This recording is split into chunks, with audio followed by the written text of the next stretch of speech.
अस्सलाम वालेकुम। जमात हम नज़्म फ़ातिमा बिनत अब्दुल्ला की जल्दी हम मश्क देख लेते हैं। बरसे हुए बादल से कौन मुराद है?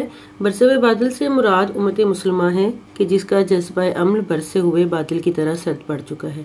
शायर ने नज़्म के पहले शेर में मरहुमा को कैसे खराज तहसीन पेश किया है?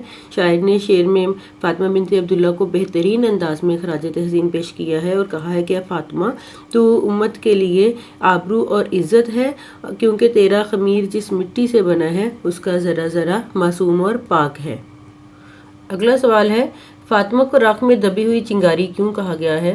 फ़ातिमा को राख में दबी हुई चिंगारी इसलिए कहा गया है क्योंकि मुसलमान जज्बा हुर्रियत को भूल चुके थे, लेकिन फ़ातिमा के इस जज्बा शहादत ने ये साबित कर दिया कि अभी भी इस राख में चिंगारियाँ मौजूद हैं, यानी जिसमें जज्बा जहाद पाया जाता है।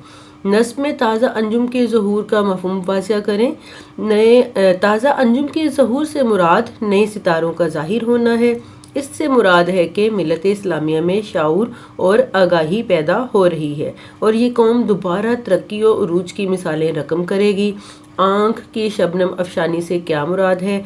आँख की शबनम अफशानी से मुराद आंसू बहाना या अश्क रेज़ी करना है। बेटा आगे ये जो हैं वो कसीरुल इंतखाबी सवालात हैं आपके, ये आप देख लीजिएगा और निशान लगा लें। ये आपका एक सवाल होता है एराब के लिए, तो एराब जो है वो दुरुस्त तलफ़्फ़ुज़ में आपको बता देती हूँ। सक्काई, खाकिस्तर, निशात, जिसारत, ज़र्रा, तुरबत और सिपर। ठीक है जी, उम्मीद करती हूँ आपको ये जो है वो मश्क समझ आ गई होगी।